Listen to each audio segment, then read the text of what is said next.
नमस्कार, news point लेकर हाजिर हूं मैं राजीव। दोस्तों, नरेंद्र मोदी के राजधर्म और खोखले राष्ट्रवाद की पोल आज पूरी तरह खुल गई है। मई 2023 से जख्मी मणिपुर में आज जाकर नरेंद्र मोदी के पैर पड़े। दुनिया भर की सैर करने वाले मोदी को दिल्ली से मात्र 2400 किलोमीटर दूर मणिपुर जाने में पूरे 2 साल और 4 महीने लग गए। इस बीच मणिपुर में मुख्यमंत्री का इस्तीफा, राष्ट्रपति शासन का लगना और राष्ट्रपति शासन को एक्सटेंड करना चलता रहा, लेकिन मोदी अपनी सियासत करते रहे, मणिपुर नहीं गए। मगर जब लगा कि इससे ज्यादा देर की तो बात कुर्सी पर आ सकती है, कहीं नेपाल जैसे हालात की शुरुआत ना हो जाए, तो नरेंद्र मोदी मणिपुर पहुंच गए। इस मसले पर कांग्रेस अध्यक्ष मल्लिकार्जुन खड़गे ने मोदी से पूछा है कि महोदय, राजधर्म कहां है? आइए जरा देखते हैं मल्लिकार्जुन खड़गे ने एक्स पर लिखा क्या है। एक्स पर यानी सोशल मीडिया पर लिख रहे हैं मल्लिकार्जुन खड़गे कि मणिपुर में आपका 3 घंटे का पड़ाव करुणा नहीं बल्कि एक दिखावा और घायल लोगों का घोर अपमान है। आज इंफाल और चुड़ाचांदपुर में आपका तथाकथित रोड शो राहत शिविरों में लोगों की चीखें सुनने से बचने का एक कायराना प्रयास है। 864 दिनों की हिंसा, लगभग 300 जाने गईं, 67,000 विस्थापित हुए, 1,500 यानी 1,500 से ज्यादा घायल हुए। आपने तब से 46 विदेश यात्राएं की, लेकिन अपने ही नागरिकों से सहानुभूति के 2 शब्द कहने के लिए एक भी यात्रा नहीं की। मणिपुर की आपकी आखिरी यात्रा जनवरी 2022 चुनावों के लिए हुई। मणिपुर की आपकी आखिरी यात्रा कब हुई? तो जनवरी 2022 में, और इसलिए हुई क्योंकि चुनाव थे उस वक्त। आपके डबल इंजन ने मणिपुर के मासूम लोगों की जान ले ली है। राज्य में राष्ट्रपति शासन लगाकर आपकी और गृह मंत्री अमित शाह की घोर अक्षमता और सभी समुदायों के साथ विश्वासघात करने की मिलीभगत को जांच से बचा लिया गया। हिंसा अभी भी जारी है। राज्य में कानून व्यवस्था बनाए रखने की जिम्मेदारी बीजेपी की थी, यानी भाजपा की थी, और अब केंद्र सरकार फिर से हिचकिचा रही है। यह न भूलें कि राष्ट्रीय सुरक्षा और सीमा पर गश्त की जिम्मेदारी आपकी सरकार की है। यह चुपचाप किया गया ठहराव पश्चाताप नहीं है, यह अपराध बोध भी नहीं है। आप अपने लिए एक भव्य स्वागत समारोह आयोजित कर रहे हैं। यह उन लोगों के जख्मों पर एक क्रूर प्रहार है जो अभी भी बुनियादी संवैधानिक जिम्मेदारियों से आपके त्याग के कारण पीड़ित हैं। आपके ही शब्दों में आपका राजधर्म कहां है? आपके ही शब्दों में आपका राजधर्म कहां है? तो गुजरात की तरह राजधर्म शब्द मोदी को अब मणिपुर में भी डरा रहा है। आज मणिपुर में युवाओं ने सर मुंडवाकर नरेंद्र मोदी के दौरे का विरोध किया है। जरा विजुअल्स भी ले आइए। नरेंद्र मोदी के दौरे का विरोध करते हुए युवा सिर मुंडवा रहे हैं और मणिपुर की महिलाओं ने नरेंद्र मोदी के दौरे का विरोध किया है और मोदी के दौरे को ड्रामा बताया। मणिपुर यूनिवर्सिटी के छात्रों ने भी मोदी के दौरे का विरोध किया और गो बैक नरेंद्र मोदी के नारे लगाए। ये सारी चीजें आप देख रहे हैं, ये यूनिवर्सिटी के बच्चे, मणिपुर यूनिवर्सिटी के बच्चे। इसके अलावा विजुअल्स, आप बहुत सारे विजुअल्स, हम उन विजुअल्स को नहीं दिखा पा रहे हैं क्योंकि थोड़ा कॉपीराइट का मामला बनता है। और इसी मसले पर पूर्णिया से सांसद पप्पू यादव ने मोदी को घेरा है। आइए सुनते हैं पप्पू यादव क्या कह रहे हैं, सुनिए जरा। अब आप बताइए, पूरा मणिपुर की जिंदगी खत्म कर, नस्ल खत्म कर, और पूरा मणिपुर जब चाइना के गोद में और भारत के संविधान से इतर हो गए हो, सामाजिक वातावरण खत्म कर दिया, तब वो मणिपुर जा रहे हैं। वाह रे वाह, वाह रे वाह, जय हो प्रधानमंत्री जी। सब कुछ गंवा के तब इन्हें मणिपुर याद आ रहा है। मणिपुर की बेटी तड़पती रही तब इन्हें याद नहीं आया, आज मणिपुर इन्हें याद आ रहा है। प्रधानमंत्री ने कहा है कि लंबे समय में हमारे देश में कुछ राजनीतिक दलों ने वोट बैंक की राजनीति का अभ्यास किया, उनका ध्यान हमेशा। तो सब कुछ गंवाकर होश में आए तो क्या किया। यहां पे साफ साफ है कि नरेंद्र मोदी सब कुछ गंवाकर अब पहुंचे हैं मणिपुर। दूसरी तरफ अब मोदी के राष्ट्रवाद पर भी सवाल उठ रहे हैं दोस्तों। पहलगाम हमले के बाद भी पाकिस्तान के साथ क्रिकेट मैच खेलने का फैसला लेकर मोदी और अमित शाह ने बता दिया है कि बाप बड़ा ना भैया, सबसे बड़ा रुपया। बीजेपी नेता लोगों को यह समझा नहीं पाए कि जब मोदी ने खून और पानी एक साथ नहीं बह सकते हैं ऐसा कहा था, तो अब खून और क्रिकेट एक साथ क्यों होने दिया। अनुराग ठाकुर, राकेश सिन्हा जैसे लोगों ने मोदी और शाह के बचाव में जो बेतुकी बातें कही हैं, उनसे मोदी का एक ही सच सामने आया कि उनके खून में व्यापार है, इसीलिए बाप बड़ा ना भैया, सबसे बड़ा रुपया। जरा अनुराग ठाकुर को सुन लीजिए। यह बात यहां इसलिए कह रहा हूं दोस्तों क्योंकि राष्ट्रवाद के पिच पे बीजेपी खूब खेलती है और अभी पहलगाम के हमले के बाद वहां 26 लोगों की जान ली गई और उसके बाद हमने एक छोटा सा भारत और पाकिस्तान के बीच एक युद्ध को भी देखा जिसका सीज फायर यानी युद्ध विराम या संघर्ष विराम कह लीजिए, उसकी घोषणा नरेंद्र मोदी ने नहीं बल्कि डोनाल्ड ट्रंप ने की थी। और उस वक्त नरेंद्र मोदी ने कहा था कि पानी और खून एक साथ नहीं बह सकता, इसलिए क्योंकि हमने यहां से पाकिस्तान को जाने वाले पानी को रोक दिया था। लेकिन अब हम क्रिकेट खेलने जा रहे हैं और वो क्रिकेट मैच भारत और पाकिस्तान के बीच एशिया कप का मैच जो है वो कल है। इस मसले पर जब बीजेपी घिर गई है तो अनुराग ठाकुर, राकेश सिन्हा जैसे लोग कह रहे हैं कि ये तो अलग बात है। जरा सुन लीजिए अनुराग ठाकुर को। ये क्रिकेट, बीसीसीआई, आईसीसी इन सब की दुहाई दे रहे हैं। सुनिए जरा अनुराग ठाकुर को। मैं इतना ही कहूँगा, मल्टीनेशनल टूर्नामेंट जहाँ पर एसीसी या आईसीसी करवाती है, वहाँ पे किसी भी देश के लिए मजबूरी या ज़रूरी हो जाता है भाग लेना। अगर वो नहीं लेंगे तो टूर्नामेंट से बाहर हो जाएंगे, उस मैच को छोड़ना पड़ेगा, तो वैसे दूसरी टीम को उसके पॉइंट्स भी मिल जाएंगे। तो इसकी बजाय जो आपकी प्रतिबद्धता है, चाहे कोई भी खेल है, उसमें मल्टीनेशनल टूर्नामेंट में आपको खेलना ही पड़ता है। लेकिन बायलैटरल टूर्नामेंट भारत पाकिस्तान के साथ नहीं खेलता। कई वर्षों से हमने ये निर्णय किया है कि भारत पाकिस्तान के साथ बायलैटरल नहीं खेलेगा जब तक पाकिस्तान भारत पर आतंकवादी हमले या कार्रवाई। तो फेस सेविंग, यहां पर चेहरे को बचाना, मुंह को छिपाना, यह सब कुछ चल रहा है। इनकी बातों से आप समझ सकते हैं। इसी मसले पर शिवसेना प्रमुख उद्धव ठाकरे ने कहा है कि भारत और पाकिस्तान क्रिकेट मैच के खिलाफ कल पूरे महाराष्ट्र में हम प्रदर्शन करेंगे। आइए जरा सुन लीजिए उद्धव ठाकरे को। भी रुका दिया है क्या? नहीं है ना। और तब हमारे प्रधानमंत्री जी ने कहा था कि खून और पानी साथ में नहीं बह सकता। अगर खून और पानी साथ में नहीं बह सकता तो क्रिकेट और खून कैसे बह सकता है साथ में? जंग और क्रिकेट, खेल और जंग एक साथ कैसे खेले जा सकते हैं? तो ये तो सब बकवास है। इन्होंने देशभक्ति का व्यापार किया है। देशभक्ति का व्यापार, सिर्फ पैसा चाहिए। कल भी मैच इसलिए खेलने जा रहे हैं कि उस मैच से जितना पैसा मिलेगा, चंदा मिलेगा, वो उनको चाहिए। बस उसके सामने देश मर जाए, देश के लोग मर जाए, हमें कुछ परवाह नहीं। लापरवाही से हम खेलते रहेंगे और हमें देशभक्ति सिखा रहे। इसलिए कल पूरे राज्य में, महाराष्ट्र में शिवसेना की महिला कार्यकर्ता सड़क पर उतरेगी और भाजपा एक ऑपरेशन सिंदूर उन्होंने किया, लेकिन बाद में वो करने जा रही थी एक मुहिम हर घर सिंदूर। सारे लोगों ने आलोचना की, उसके बाद उन्होंने कहा कि ऐसे हम नहीं करने वाले थे। तो कल हर घर से सिंदूर हम मोदी जी को भेजने वाले हैं। हर घर से सिंदूर, सारी महिलाएं उतरेगी और सिंदूर की एक डिब्बी हो या एक छोटी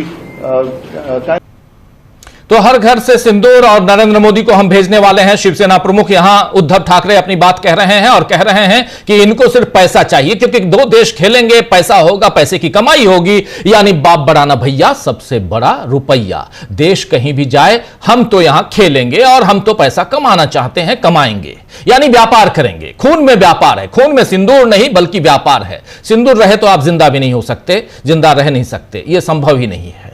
इसलिए, लेकिन नरेंद्र मोदी का समय है, जो कह दें वही सही है।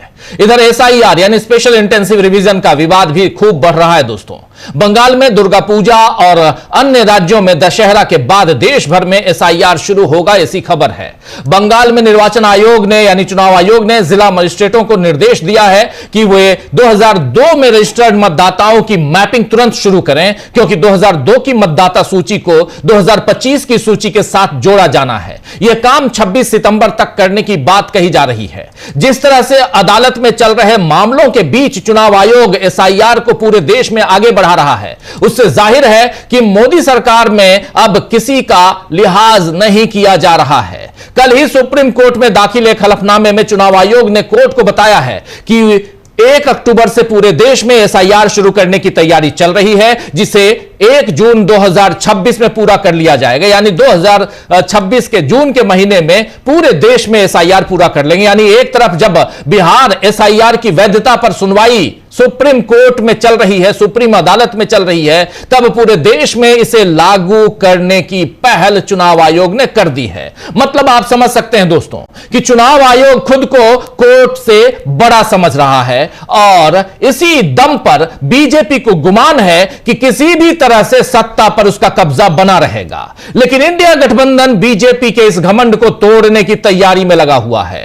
15 सितंबर और उसके बाद 17 सितंबर को नरेंद्र मोदी बिहार पहुंच रहे हैं। इस बीच तेजस्वी यादव 16 तारीख से बिहार अधिकार यात्रा पर निकल रहे हैं। आइए जरा सुन लीजिए तेजस्वी यादव को, क्योंकि वोटर अधिकार यात्रा अभी अभी निकालकर राहुल गांधी और तेजस्वी यादव और उनके साथी 2 साथी और दीपंकर भट्टाचार्य और मुकेश सहनी ये अभी रुके ही थे कि अब तेजस्वी यादव 16 तारीख से बिहार अधिकार यात्रा निकालने जा रहे हैं। इस मसले पर क्या कह रहे हैं तेजस्वी यादव, सुनिए। यात्रा हम लोगों की 16 से शुरुआत हो रही है और जो बाकी के जिले जो बच गए थे, पिछले बार लगभग हम लोगों ने 20 से ऊपर जिलों में हम लोगों का यात्रा रहा था, तो जो बाकी जो बचे जिले हैं वहाँ हम लोग पहुँचेंगे और अपनी बात को जो है जनता के समक्ष जो है रखेंगे। तो इसलिए ये यात्रा हम लोग शुरू कर रहे हैं ताकि जिन जिलों में तो 1 महीने में 2 बड़ी यात्राओं से आरजेडी और उसके साथियों को फायदा पहुंचने की उम्मीद है। देखना होगा कि मोदी खोखली भावनाओं की राजनीति कर इंडिया गठबंधन का मुकाबला कर पाएंगे या नहीं। मणिपुर से बिहार तक बीजेपी के लिए कैसे मुसीबतें खड़ी हो गई हैं और विपक्ष के आगे कैसे मोदी का प्लान फेल हो रहा है, इन सब पे हम आज चर्चा करेंगे इस न्यूज पॉइंट के दौरान। आइए हमारे इस चर्चा में हमारे साथी वरिष्ठ साथियों से आपकी मुलाकात करवाता हूं और फिर आगे बढ़ते। 3 यहां पर हमारे वरिष्ठ साथी जुड़े हुए हैं। आज हमारे साथ रीमा जी जुड़ी हुई हैं, रीमा शर्मा जी जुड़ी हुई हैं हमारे साथ। नॉर्थ ईस्ट की राजनीति को बहुत नजदीक से जानती हैं रीमा जी। रीमा जी आपका स्वागत करता हूं इस कार्यक्रम में। हमारे साथ प्रशांत टंडन जी हैं, अमलेंदु उपाध्याय जी हैं। हमारे इन दोनों साथियों से आप भली भांति परिचित हैं, परिचय की जरूरत नहीं है। आप दोनों का स्वागत है, आप तीनों का स्वागत करता हूं। कुछ देर में और भी बहुत सारे साथी जुड़ेंगे, उन सबसे आपका परिचय करवाऊंगा दोस्तों। और आप तमाम दोस्त साथी शुभचिंतक जो अब तक जुड़ चुके हैं उनका भी, जो जुड़ने वाले हैं उनका भी आप सभी का स्वागत करता हूं। सीधे सीधे चलते हैं। जरा सबसे पहले अमलेंदु उपाध्याय जी आपके पास आना चाहता हूं। शुरुआत मणिपुर से करते हैं, फिर रीमा जी आपके पास, फिर प्रशांत जी आपके पास भी आता हूं। अमलेंदु जी, क्या आज नरेंद्र मोदी का एक तरफ स्वागत करते हुए लोग भी दिखाई दिए? मणिपुर में भी गया था जब भारत जोड़ो न्याय यात्रा की शुरुआत हुई थी, 4 दिन रहा था वहां पे। वहीं इंफाल से शुरुआत हुई थी, इंफाल से लगभग 20 किलोमीटर दूर, और उसके बाद वहां से यात्रा जैसे नागालैंड पहुंची, वहां भी फिर वापस भी आया मणिपुर। थोड़ा उस एरिया को अलग से भी समझने की मैंने कोशिश की। चुराचांदपुर जहां गए थे आज नरेंद्र मोदी, वहां भी जा चुका हूं। वहां का जो कैंप है वहां भी पहुंच चुका हूं। ये सारी चीजें देख चुका हूं आंखों के सामने से। लेकिन 2 बातें यहां साफ समझ में आ रही हैं। एक, जो ये विरोध प्रदर्शन आप देख रहे हैं, सिर मुंडवाए जा रहे हैं, और इसलिए क्योंकि ये विरोध प्रदर्शन है, युवाओं में रोष है, गुस्सा है। दूसरी तरफ एक खबर आपने और भी देखी होगी, जब कुकी समुदाय के कुछ लोगों ने यह कहा था कि आंखों में आंसू लिए हम नरेंद्र मोदी का स्वागत नहीं कर सकते, उनके लिए हम डांस नहीं कर सकते। कुछ डांस के लिए कुछ लड़कियों को, महिलाओं को ले जाया जा रहा था, उन्होंने साफ साफ मना कर दिया था। नरेंद्र मोदी 3 घंटे के लिए मणिपुर पहुंचे, क्या कुछ देकर आए हैं? पैसे की बात नहीं कह रहा हूं, उन जख्मों पर कितना जख्मों को भर चुके हैं, भर के आए हैं, थोड़ा और सहला के आए, थोड़ा और उसमें मलहम लगा के आए, या उस पर नमक छिड़क के आए, क्या कुछ किए होंगे, जरा आप बताइए। राजीव जी, नरेंद्र मोदी ना तो मरहम लगा के आए ना नमक छिड़क के आए, जख्मों पे नरेंद्र मोदी जख्मों पर तेजाब उड़ेल कर आए। और नरेंद्र मोदी ने वहां जो एक बात कही राजीव जी, उसको जो जिस तरीके से चाहे वो उस तरीके से ग्रहण कर सकता है। नरेंद्र मोदी ने कहा कि वो मणिपुर के लोगों की हिम्मत की बड़ी सराहना करते हैं। अब ये कौन सी हिम्मत की नरेंद्र मोदी बात कर रहे हैं राजीव जी, क्योंकि नरेंद्र मोदी द्विअर्थी संवाद बहुत किया करते हैं। क्या जो वहां इतनी जो जानें ली गई हैं, जो वहां के अपराध हुए, क्या उन अपराधियों की हिम्मत को सलाम करते हैं नरेंद्र मोदी, या उस हिम्मत को सलाम करते हैं कि नरेंद्र मोदी जो है 2.5 साल तक वहां नहीं गए, 2.5 साल ही पूरा हो जाएगा राजीव जी, 2.5 साल तक वहां, और उसके बाद जा रहे हैं, तो उसके बाद उनको कुछ लोग मिल भी गए जो उनका स्वागत भी कर लें, अभी भी ऐसे लोग हैं। तो इस हिम्मत को सलाम कर रहे हैं। आखिर किस हिम्मत को नरेंद्र मोदी सलाम कर रहे हैं, ये नरेंद्र मोदी को स्पष्ट करना चाहिए था कि किस हिम्मत की नरेंद्र मोदी बात कर रहे हैं। दूसरी बात राजीव जी, पूरी तरीके से विफल प्रधानमंत्री मणिपुर के मामले में नरेंद्र मोदी हुए, और नरेंद्र मोदी शायद सोचते ही हैं कि ट्रेन चलाकर या सड़क बनाकर तमाम समाज के अंदर जो मसले हैं उनको जो है सॉर्ट आउट किया जा सकता है, उनको हल किया जा सकता है। लेकिन शायद नरेंद्र मोदी को ना तो राजीव जी इस देश की अच्छी तरीके से जानकारी है, और ना यहाँ क्या विवाद है उन सब की जानकारी है। नरेंद्र मोदी ने जिस तरीके की जाकर वहां बातें की हैं, एक तो ये कि आप गए भी राजीव जी 2 साल और 4 महीने के बाद, तो आप एक ही दिन में 3 राज्यों को निपटा रहे हैं, और 2 राज्यों के बीच में से आप सोचा चलो जा रहे हैं पूर्वोत्तर में, तो थोड़ा सा समय और बिता लिया जाए, मणिपुर भी चला जाया जाए। और जैसा कि प्रियंका गांधी ने कहा कि आज भी आप जब जा रहे हैं तो वहां आप क्या लेकर जा रहे हैं, आपका संदेश क्या है। आखिर जो वहां हुआ, जिस तरीके से वहां जनजीवन अस्त व्यस्त है और 2 समुदायों के बीच में जो खाई पनप चुकी है, उस खाई को भरने में नरेंद्र मोदी क्या भूमिका निभा रहे हैं प्रधानमंत्री के तौर पे। क्या नरेंद्र मोदी जिन परियोजनाओं की बात कर रहे हैं वो कौन सी परियोजनाएं हैं, कब पूरी होंगी, ये कहा नहीं जा सकता कब पूरी होंगी, लेकिन चलिए अगर मान भी लिया जाए कि वो जल्दी पूरी हो जाएंगी, बहुत सी आपने परियोजनाएं पूरी कर दी, तो क्या वो परियोजनाएं 2 समुदायों के बीच में जो वैमनस्य पैदा हो गया है उस वैमनस्य को समाप्त कर सकती हैं?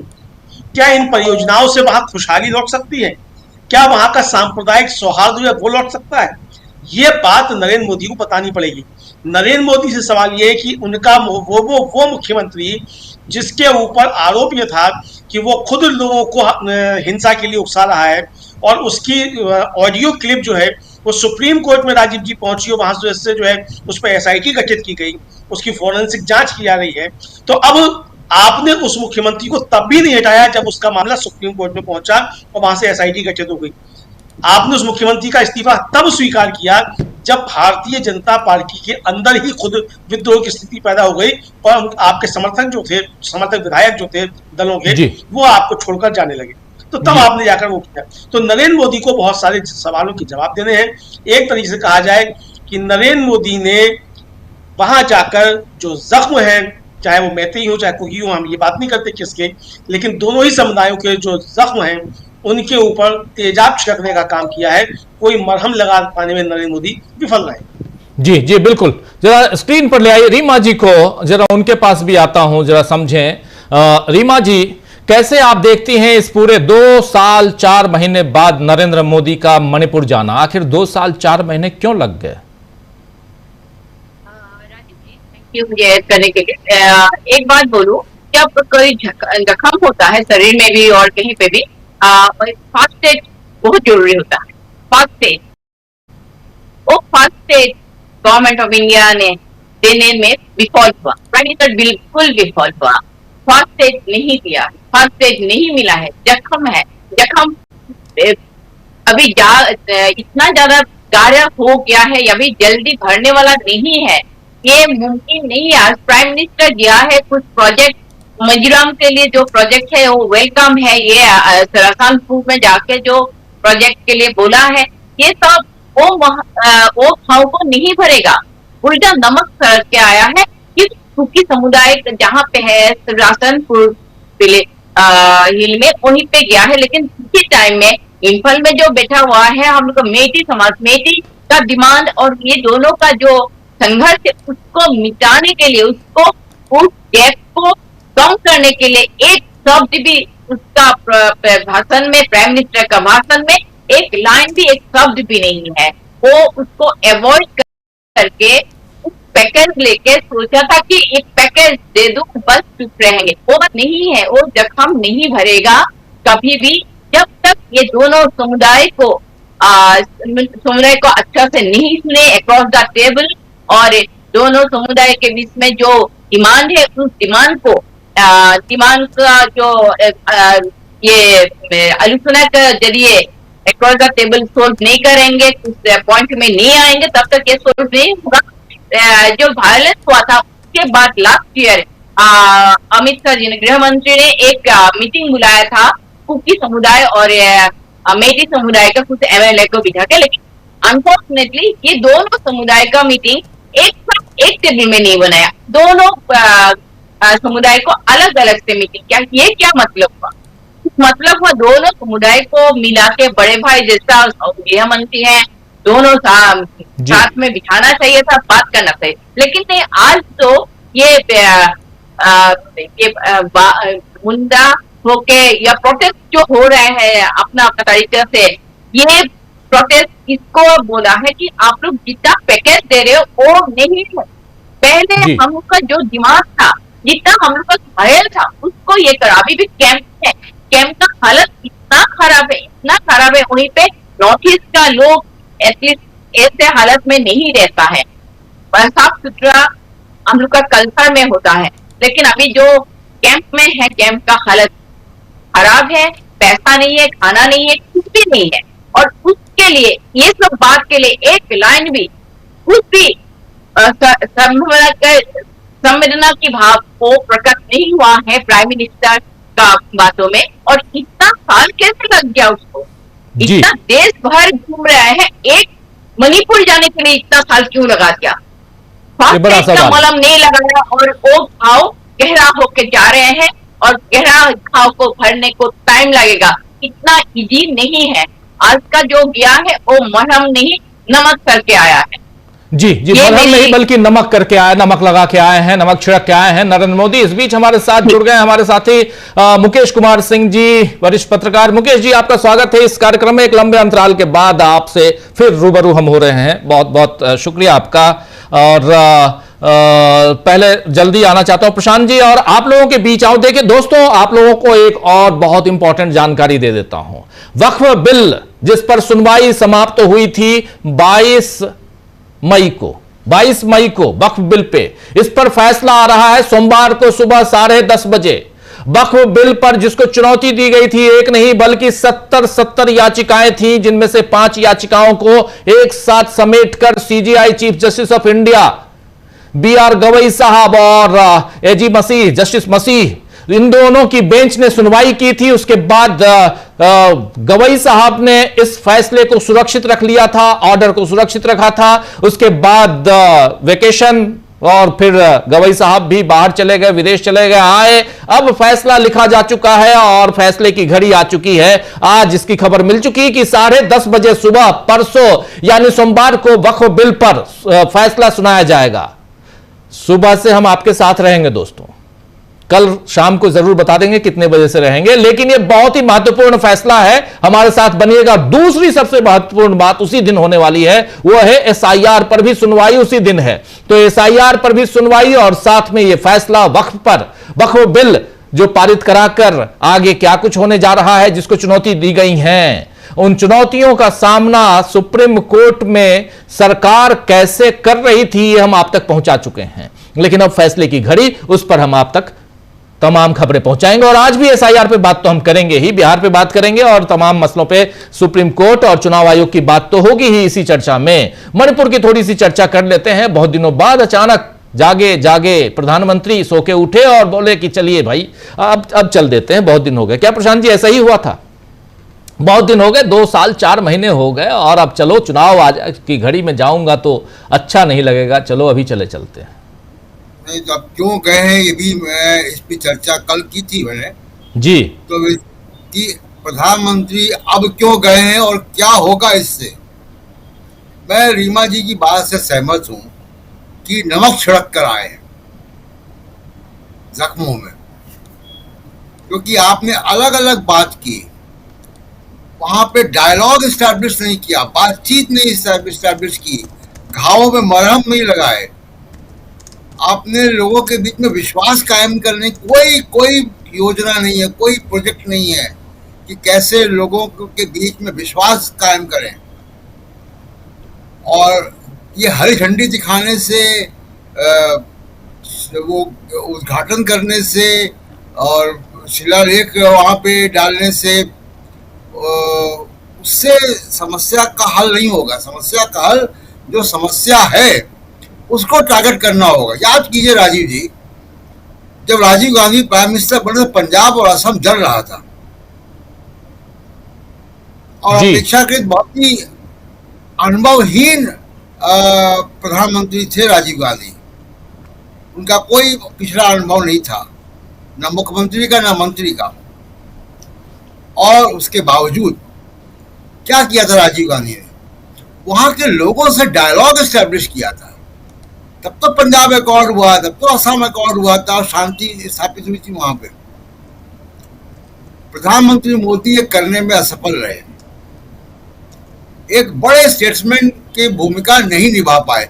और क्यों नहीं निभा पाए उसका भी बता देता हूँ राजीव। और संक्षेप, मणिपुर की समस्या का जो मर्म है वो क्या है? 2017 से पहले वहां पे कांग्रेस की सरकारें हुआ करती थी। 2017 के बाद बीजेपी पहली बार वहां पे जोड़ तोड़ करके सरकारें बनी और 2022 में जो सरकार बनी वो बीजेपी की बहुमत की सरकार वहां पे आ गई। बीजेपी की बहुमत की सरकार आते ही वहां पे खेल शुरू हुआ। वहां पे आरएसएस की एंट्री हुई, वहां पे कुकी और मैतेई में विभाजन की बातें शुरू हो गई। और यहाँ बताना बहुत आवश्यक है कि मैतेई को हिंदुत्व का झंडा बरदार बनाया गया, बड़े एक सिस्टमैटिक प्रोजेक्ट के तहत पे, और टारगेट करवाया गया कुकीज को, जो अधिकांश ईसाई हैं। ये ईसाई और हिंदू पोलराइजेशन वहां पे किया गया। इसलिए मैं राहुल गांधी सहमत हूं कि आरएसएस राष्ट्रीय एकता के लिए खतरा है। कि जहां जाएगी वहां पे ये करेगी। वो पूरी भूमिका एक हिंसा की, नफरत की, अविश्वास की बनाई गई वहां पे मैतेई कुकी के बीच। और उस बीच एक हाई कोर्ट का फैसला आता है जो मैतेई को शेड्यूल ट्राइब के लिए सिफारिश करता है। और उसके बाद हम जानते हैं कि चोला चांदपुर में वो रैली निकली और उसमें हिंसा हुई। असली वजह यह है। और उसके बाद बीरेंद्र सिंह को आपने चलने दिया, जैसा अभी बताया अमरेंदु जी ने भी, कि जब तक उनके ऊपर अविश्वास प्रस्ताव नहीं आ गया तब तक चलने दिया गया।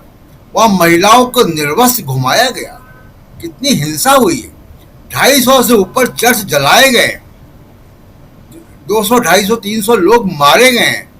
अभी भी हजारों लोग कैंपों में रह रहे, जिसकी हालत रीमा जी बता रही थी। हमने भी कई इंटरव्यूज किए वहां के कैंपों के हालात में। तो असली वजह यह है। और खुलेआम बीरेंद्र सिंह जो है वो आरामबाई तेंगोल, जो कि मैतेई एक ग्रुप है, उसको प्रश्रय देते रहे। वहां पे हथियार आते गए, हथियारों को अभी भी हथियारों से वो लोगों को डीआर्म नहीं किया गया, उनको उनके हथियार नहीं छीने गए। तो कैसे हिंसा रुकेगी? पहले तो आप हथियार छीने, हथियार जमा करवाएं, और एक कोई ना कोई पहल होनी चाहिए विश्वास कायम करने की। उद्घाटन करने से, पुल बनाने से, ट्रेनों को झंडी दिखाने से वहां शांति स्थापित नहीं होनी है। तो प्रधानमंत्री को जो रोल निभाना चाहिए था एक निष्पक्ष स्टेट्समैन का, वो नहीं निभाया।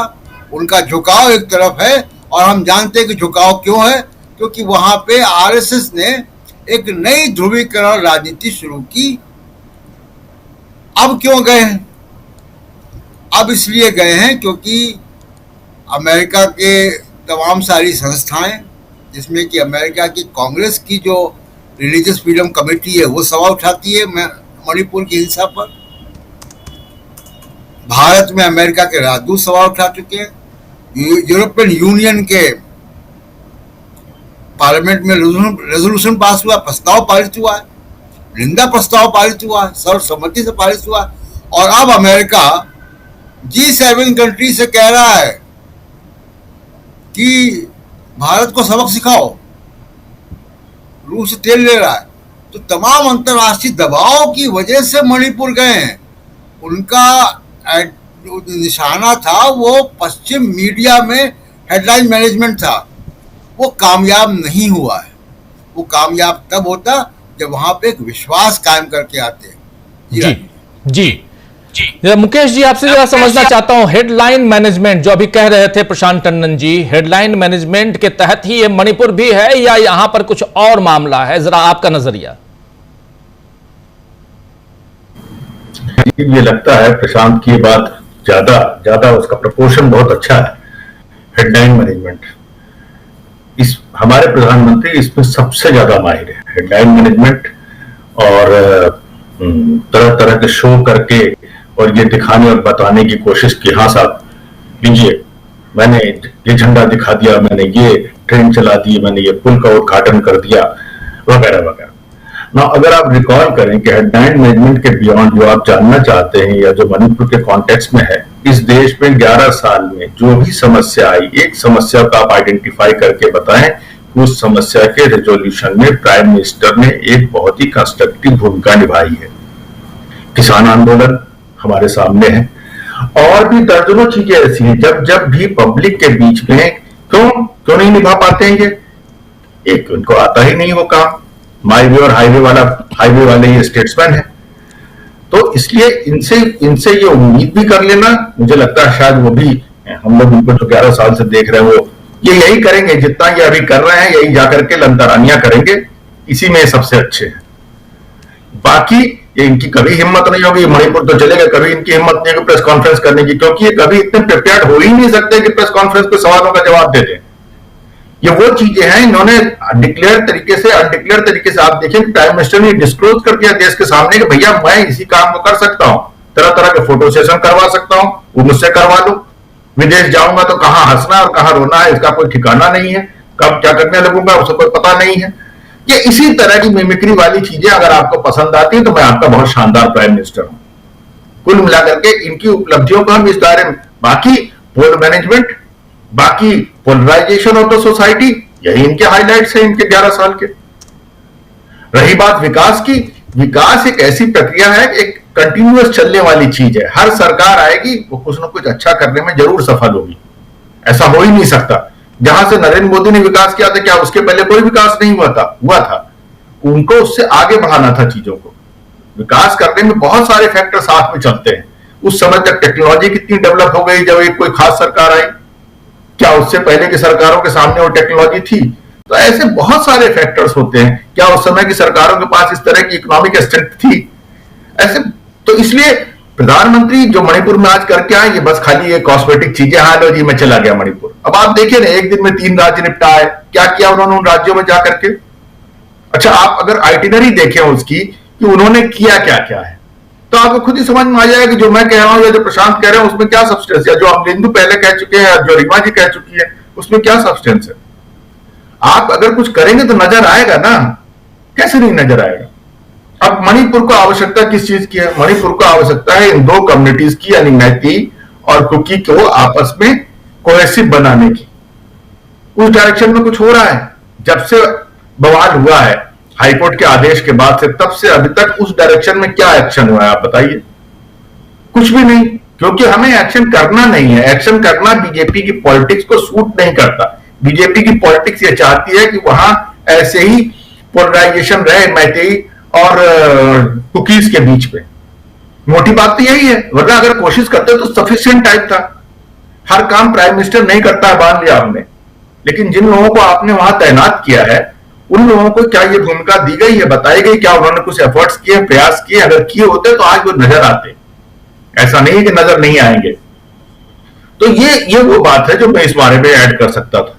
राजीव जी जी, बिल्कुल बिल्कुल, महत्वपूर्ण बातें, महत्वपूर्ण जानकारियां आप यहां दे रहे हैं। जरा आगे बढ़ते हैं। नरेंद्र मोदी का आज का दौरा जो है वो उधर से पूर्वोत्तर से इसकी शुरुआत हुई है। 3 दिन लगातार, आज फिर कल वेस्ट बंगाल में और परसों फिर वो रहेंगे बिहार में पूर्णिया में। वो एक पूर्णिया एयरपोर्ट का उद्घाटन करने वाले हैं। उसके बाद फिर 17 तारीख को गया जी जाएंगे, जहां अपनी माता जी का पिंडदान करेंगे नरेंद्र मोदी, और उसके बाद रोड शो करेंगे। लेकिन उससे पहले बिहार अधिकार यात्रा निकाल रहे हैं तेजस्वी यादव। ये सारी चीजें जो आगे होने वाली हैं वो आप तक हम पहुंचा रहे हैं, रख रहे हैं। लेकिन इस बीच जब बिहार का नाम आता है अमलेंदु जी, तो बार बार वहां बिहार में जो अभी SIR चल रहा है उसका जिक्र भी आता है, और यहीं पर थोड़ा बीजेपी अपने आप को आगे बढ़ाती हुई दिखाई देती है, क्योंकि चुनाव आयोग मिला हुआ दिखता है। और ये राहुल गांधी एक बार नहीं बल्कि अब तो कह रहे हैं कि हाइड्रोजन बम फोड़ने वाले हैं। पता नहीं किस दिन फोड़ेंगे। खबर ये आ रही है कि शायद 17 तारीख को फोड़ें वो, ये जानकारी आ रही है। लेकिन जो भी हो, बात ये है, सवाल ये है कि क्या आज की तारीख में जब हम चुनाव आयोग की तरफ देखते हैं, चूंकि चुनाव आयोग की बहुत सारी बातें हम लोग अपने साथियों तक, दर्शक साथियों तक पहुंचाते रहे हैं, दलीलें जो हैं उनके वकील के जरिए, राकेश द्विवेदी के जरिए हम पहुंचाते रहे हैं। आपको दिखता है क्या कि अभी एक चुनाव जो आने वाले समय में, अमलेंदु जी, जो चुनाव होना है उस चुनाव के लिए बिहार तैयार है, लगता है आपको? राजीव जी, चुनाव के लिए बिहार तो तैयार है, निश्चित तौर पर बिहार तैयार है, और शायद भारतीय जनता पार्टी को सबक सिखाने के लिए भी बिहार तैयार है। चूंकि ये SIR जो है, ये तो सीधे सीधे 2 करोड़ बिहारियों को जो है वो विदेशी रोहिंग्या और बांग्लादेश करने के लिए है SIR। भारतीय जनता पार्टी के जो प्रवक्ता भी रहे हैं अश्विनी उपाध्याय, सुप्रीम कोर्ट के वकील ने, हम लोगों ने लाइव उसकी, राजीव जी, उस दिन रिपोर्टिंग की थी, तो अश्विनी उपाध्याय तो कह रहे थे कि 1000 रुपये देकर आधार बन जाता है, और जिनके भी नाम काटे गए हैं या काटे जाएंगे वो सब बांग्लादेशी और रोहिंग्या हैं। ये वो साफ तौर पर कह रहे थे। तो भारतीय जनता पार्टी का तो ये स्पष्ट एजेंडा है कि इसका मतलब कि जो जिनके भी नाम कटेंगे वो सब बांग्लादेशी और रोहिंग्या हैं। तो राजीव जी, एक तरीके से देखा जाए तो भारतीय जनता पार्टी अपना एजेंडा स्पष्ट कर चुकी है कि उसको बिहारियों से मुकाबला करना है, और बिहारियों के नाम काटने, यानी जनता अपनी अब खुद तय करेगी, खुद भारतीय जनता पार्टी। ये साफ तौर पर समझ में आ रहा है। जहां तक चुनाव आयोग का सवाल है राजीव जी, चुनाव आयोग की लगातार बदमाशियां जो है वो सामने आती रही हैं, और आज जो हलफनामा जारी किया गया, बताया ये जा रहा है कि उसमें कहा है चुनाव आयोग ने कि सुप्रीम कोर्ट SIR के मसले पर दखलंदाजी नहीं करे, क्योंकि ये कराना उसका अधिकार है। अब उस चुनाव आयोग जो है वो अपने अधिकार भी खुद तय कर लेगा, यानी संविधान में जो उसको अधिकार नहीं है वो भी खुद तय कर लेगा, नागरिकता भी वही जांच लेगा, और SIR भी वही करवा लेगा, सारी चीज वो कर लेगा, और सुप्रीम कोर्ट को आंखें भी दिखाएगा। तो राजीव जी, अब जिस तरीके से दूसरी बार ये हलफनामा देकर चुनाव आयोग ने सुप्रीम कोर्ट को आंख दिखाई है, सुप्रीम कोर्ट को एक तरह से कहा, सीधे सीधे धमकी दी है दूसरी बार, तो अब ये सुप्रीम कोर्ट के ऊपर निर्भर करता है कि वो इस धमकी को किस तरीके से लेता है। सोमवार को इस मसले पर भी राजीव जी सुनवाई है, वक्फ बोर्ड के पर तो फैसला आएगा ही, इस पर भी जब सुनवाई होगी तब देखना होगा कि सुप्रीम कोर्ट इस मसले को गंभीरता से लेता है कि नहीं लेता है, या नतमस्तक जो है चुनाव आयोग के सामने हो जाता है। चूंकि ये तो लगातार धमकी दे रहा है चुनाव आयोग सुप्रीम कोर्ट को, और सुप्रीम कोर्ट के किसी आदेश को मान भी नहीं रहा है। तो अब देखना होगा कि सुप्रीम कोर्ट इससे कैसे निपटता है। कुल मिलाकर लेकिन जिस तरीके से बिहार में परिस्थितियां बन रही हैं, अब तेजस्वी यादव की यात्रा हो रही है, उससे पहले राहुल गांधी की हो चुकी, सुनने में ये आ रहा है कि राहुल गांधी की भी फिर यात्रा और होगी, राहुल गांधी फिर नापेंगे पूरे बिहार को, तो ये आ रहा है। तो अब हो सकता है कि 17 सितंबर को शायद राहुल गांधी यही घोषणा करें कि बिहार में उनका दूसरा दौरा जो हो रहा है, वोटर अधिकार यात्रा दूसरे राउंड में हो रही है। लेकिन जनता काफी सजग हो चुकी है, बिहार के मतदाता जो काफी सजग हो चुके हैं, क्योंकि उनको समझ में आने लगा है कि जिस तरीके से वोट काटे गए हैं और फर्जी वोट बढ़ाए गए हैं, उससे समझ में आने लगा है कि चुनाव आयोग भारतीय जनता पार्टी के लिए ही काम कर रहा है। तो राजीव जी, एक तरह से देखा जाए तो बिहार का चुनाव जो है वो दलों के बीच नहीं है, मतलब कि दो गठबंधनों के बीच नहीं है। ये चुनाव बिहार की जनता और भारतीय जनता पार्टी के बीच में है, और जिसके साथ में चुनाव आयोग जो है वो भी एक पार्टी भारतीय जनता पार्टी की बना हुआ है, राजीव जी, उसके साथ जी। खड़ा हुआ। चुनाव आयोग एक पार्टी बना हुआ है भारतीय जनता पार्टी का। प्रशांत टंडन जी, इस बीच दिल्ली पुलिस ने कांग्रेस पार्टी के आईटी सेल के खिलाफ एफआईआर दर्ज कर ली है। एफआईआर इसलिए क्योंकि कांग्रेस पार्टी, बिहार कांग्रेस ने नरेंद्र मोदी जी की मां के लिए एक एआई तैयार किया, आर्टिफिशियल इंटेलिजेंस के जरिए एक वीडियो बनाया। उस वीडियो में नरेंद्र मोदी की छवि को बिगाड़ने, उनकी मां और उनकी मां की छवि को बिगाड़ने के लिए ये सब किया गया है, ये आरोप है और इस पर एफआईआर दर्ज की गई है नॉर्थ एवेन्यू थाने में। कुछ कहेंगे इस पे? होगा, किसी ने कंप्लेंट की होगी, उसको एफआईआर में कन्वर्ट किया है जी। दिल्ली पुलिस ने। अगर सुओ मोटो ऐसा किया तो बहुत आश्चर्यजनक बात है। मुझे लगता है कि सुओ मोटो नहीं किया होगा। मैं इसके बारे में डिटेल नहीं जानता हूँ बहुत, अभी आपसे सुन रहा हूँ, लेकिन कोई बहुत आश्चर्य की बात नहीं है कि दिल्ली पुलिस इस तरीके से काम करती है। बीजेपी ने शिकायत की है। बीजेपी की शिकायत पर, बीजेपी की शिकायत पर नॉर्थ एवेन्यू थाने में एफआईआर दर्ज हुई है। तो उनके बॉसेस की तरफ से आया है तो लेंगे ही, तो इसमें कौन सी आश्चर्य की बात है। देखिए, एसआईआर पे बात करेंगे राजीव जी, जो गंभीर मसला है, मणिपुर गंभीर मसला है जी। नरेंद्र मोदी जी की माता जी का जो मामला है वो उनका व्यक्तिगत संबंध है, माता से पुत्र का, और वो हमारा आपका भी है, अपनी माताओं से। तो मेरी माता जी सरोजिनी नायडू नहीं थी, तो कोई राष्ट्रीय नेता नहीं थी, तो नरेंद्र मोदी जी की माता जी भी एक गृहिणी थी, और उनका अपना एक आस्था है उनको माता जी के प्रति, वो बहुत बढ़िया है, होनी चाहिए, सबकी होनी चाहिए, और उसमें कोई आश्चर्य की बात नहीं कि मोदी जी की भी है। लेकिन वो व्यक्तिगत मामला है उनका, उसका अगर उसको भी उस पर बिहार इलेक्शन लड़ना चाहते हैं तो ये अलग बात है, कि उनका अपना चॉइस होगी कि बिहार में बेरोजगारी, बाढ़, पेपर लीक, सामाजिक न्याय, गरीबी, महिलाओं के सशक्तिकरण, इन सब के को पीछे छोड़कर मोदी जी अपनी मां के नाम पर अगर चुनाव लड़ना चाहते हैं तो ये उनका व्यक्तिगत, बीजेपी का उनका फैसला है। उस पर हम लोग जब वो ऐसा करेंगे तो हम लोग चर्चा करेंगे उसकी। लेकिन एसआईआर,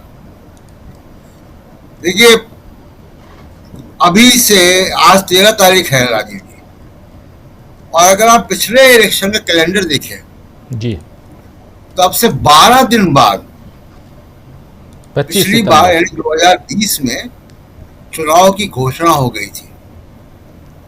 क्या बिहार अब से 12 दिन बाद, 15 दिन बाद, 20 दिन बाद चुनाव में जाने लायक है? कभी ऐसा सुना है कि कोई प्रदेश चुनाव में जाए और उसके पास मतदाता सूची ना हो, या ऐसी मतदाता सूची जिसमें 65 लाख या 1 करोड़ नाम हट गए हों? ऐसी मतदाता सूची के साथ अगर आप चुनाव जाएंगे तो ये क्या आप बनाना चाहते हैं यहाँ पे? ये कोई लोकतंत्र होगा? ये भारत का संविधान यहाँ पे लागू हो रहा है क्या? ये सुप्रीम कोर्ट ऐसे कैसे अलाउ कर देगा? और सुप्रीम कोर्ट अगर इसकी इजाजत दे रहा है तो फिर सुप्रीम कोर्ट फिर किस बात का सुप्रीम कोर्ट है? हम लोगों ने, मैंने कई बार कहा है कि सुप्रीम कोर्ट ने इनको बहुत छूट दी, इस बात की अर्जेंसी को नहीं समझा, 2 बातों की अर्जेंसी को, कि 65 लाख लोगों के मताधिकार, और केवल मताधिकार नहीं, उनकी नागरिकता पर सवाल है। ये 65 लाख लोग भारत के नागरिक नहीं है, तो ये किस देश के नागरिक हैं? अगर भारत के नागरिक हैं तो उनको वोट का अधिकार होगा, संविधान ये कहता है। तो 65 लाख लोग जिनको हटाया गया वो भारत के नागरिक नहीं है। मैं वो 22 लाख लोगों की, जो उन्होंने कहा कि 22 लाख लोग वो हटे जिनकी मौत हो चुकी है, जो दुनिया में नहीं है, मैं उसको मानता ही नहीं हूँ, क्योंकि वो मरे हुए लोग सुप्रीम कोर्ट तक पहुंच गए। उन मरे हुए लोग राहुल गांधी के साथ चाय पी चुके हैं। तो ये सारी जो 22 लाख की जो फिगर है मृत लोगों की, वो भी फर्जी है। ऐसी कोई बिहार में महामारी नहीं आ गई कि कुछ महीनों के अंदर 22 लाख लोग मर गए। इसी साल जनवरी में आपने एक इलेक्टोरल रोल जारी किया था, तो ऐसा बिहार में क्या कोई न्यूक्लियर बॉम्ब गिर गया जो इतने लोग मर गए? वहां कोई बड़ी महामारी आ गई जो 22 लाख लोग मर गए 8-9 महीने में? इसलिए उसको मैं मानता नहीं हूं। तो क्या सुप्रीम कोर्ट को ये गंभीरता से सोचना चाहिए था कि 65 लाख लोगों का मताधिकार का सवाल है। दुनिया भर की बातें, बाल की खाल वहां पे डिस्कस होती रही कि आधार नागरिकता तय करने का है कि नहीं है, कौन सा डॉक्यूमेंट होगा, वगैरह वगैरह। अरे पहला सवाल है कि नागरिकता चुनाव आयोग नहीं तय करेगा। सुप्रीम कोर्ट के अपने आदेश है, भारत का संविधान इसकी इजाजत नहीं देता है। 65 लाख लोग बाहर कैसे हो गए? और तुरंत सर्व चुनाव, इंटेंसिव रिवीजन चुनाव के साल में कब हुआ है? चुनाव आयोग बार बार ये कहता है कि हम पहली बार नहीं कर रहे हैं। चुनाव आयोग ये बता दे कि चुनाव के साल में इंटेंसिव रिवीजन कब हुआ है। 2002-2003 में बिहार में ही हुआ है जी। चुनाव 2005 में हुए थे, 2 साल पहले खत्म हो गया था वो काम।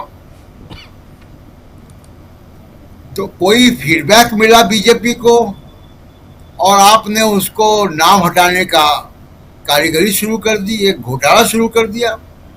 और ज्यादातर नाम युवाओं के काटे जा रहे हैं, ज्यादातर नाम वंचित समाज के लोगों काटे जा रहे हैं, ज्यादातर नाम मुसलमानों काटे जा रहे हैं।